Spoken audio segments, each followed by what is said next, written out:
Ole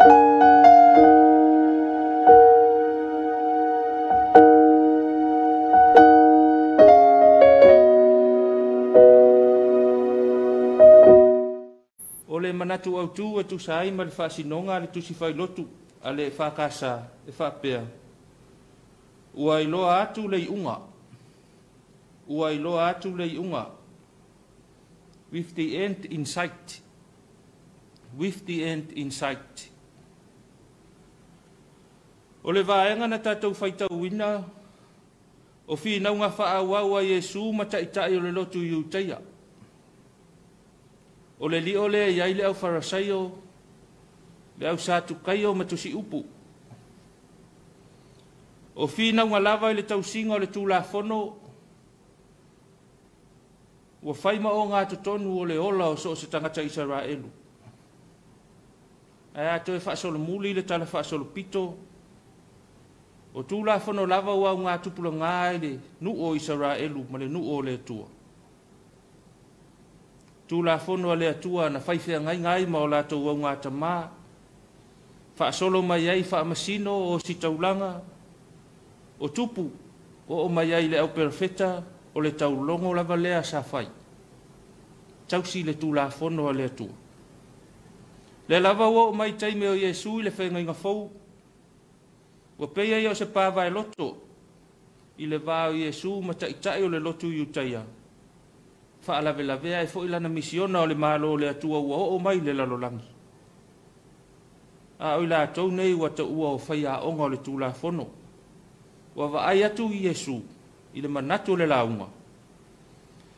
O se ese i la tau nei maala o le tūlafono i lona whaawinga ina, ma lona ola ina. Wa le tutusa le tau loto ma pese le tūlafono, ma le ala e savali ai. Le ua whaingoa i Yesu i la tau nei o tangata ua ola whaafōlinga i le tūlafono. Whai mai ua whaonga le tūlafono e, sa ili ele malu ma le manuia lau tele. Whamilo sa i solo wha upunga ina ia wha maonia ai e sa o lātou wha atinonga ma mea o lo lātou fola atu. Tai se ina i matangata lau tele au o tau mia ai fo i manisi.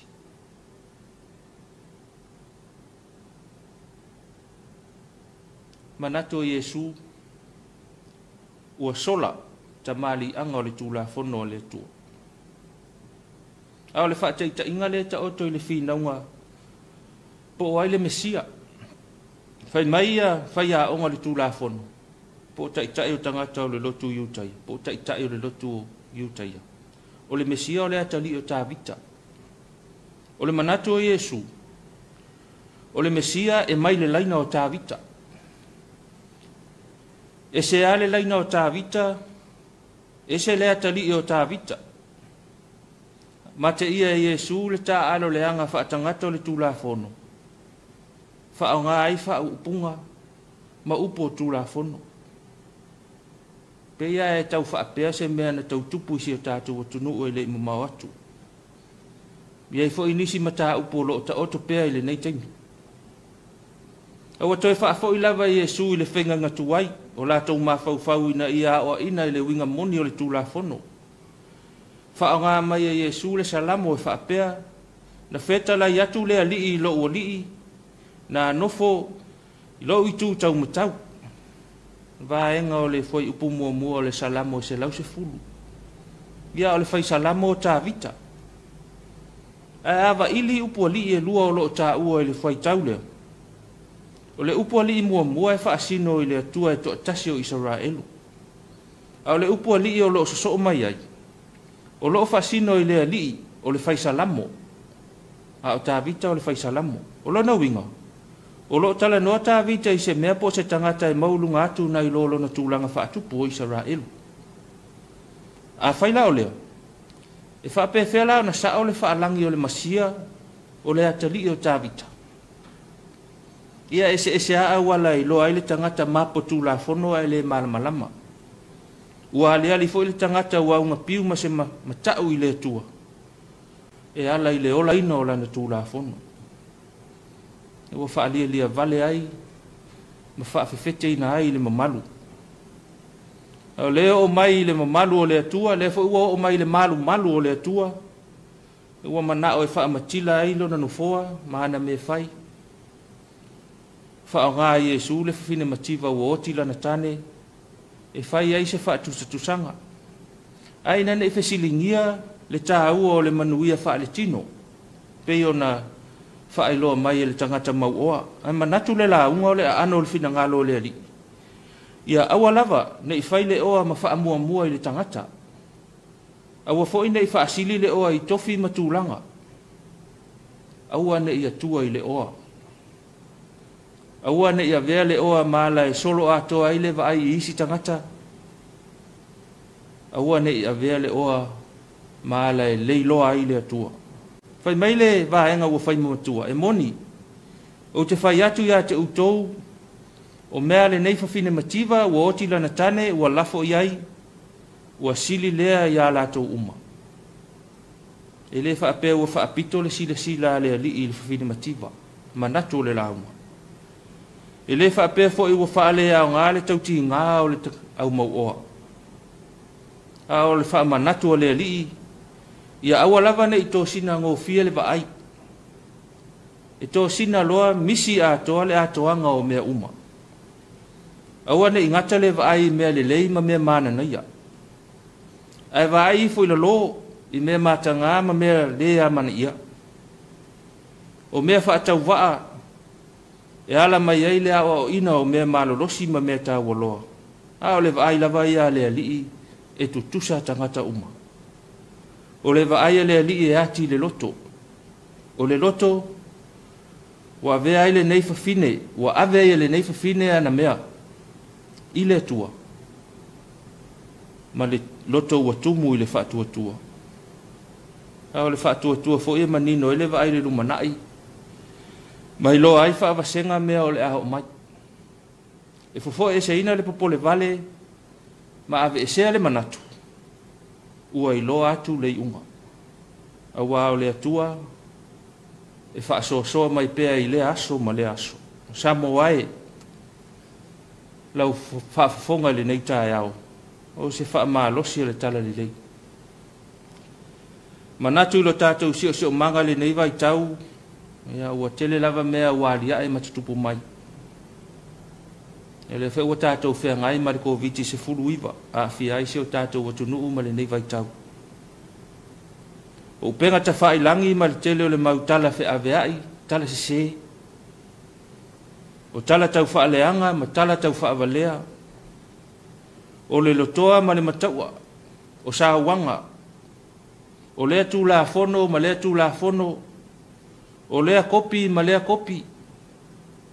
Aia le na nau le mamalu ma le oa. Ele o le mafua anga ea lea ua tele ai le maumea o te tupu nei.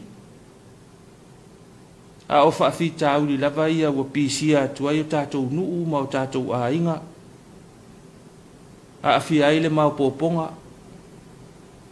Mo whai fo i ma ala e male pelepe ai nisi a inga. A ua awhia atu ai ma ringa luenga le atua. Samoa ele atu nuupele. O anga ia e taritonu le launga le neitae ao e le whaamangaloina e le atua. O anga ia e vave ai o na tātou ilo atu lo tātou iunga. O anga ia e vave ai o na tātou whiangai ma le toa sa tele o le atua. E le o le oti leo te tala noa atu wai. A o le iunga i le nofo le leo a inga. Mau poponga o nuu. Le leo le malo. A si le eo na masofa le ngā luenga le atua. O le iunga o le whewaiwai ai. Ma fi naunga i le malosi. Ma le pule. Po ai e telea na mea. Po ai fo ia maualunga lo no whaanga. Tātou whea ngai ma le COVID. Ma natu le whailaunga le neitae ao. O le ala le toi fangu mai ai o tātou mawhau. E toi whaamanatu mai mea na tātou masani ai. Mea sai le whenga inga tuwai. Peo na whaalia i Iesu. A o mea sa papalu mai e na i o tātou mātua.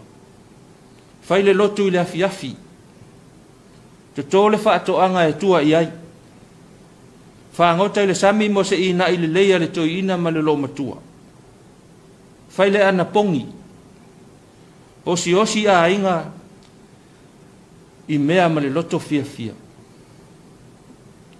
tau tua le ngā luenga le atua ma le roto whaatua tua. Aua le nau e sa ili le tupe.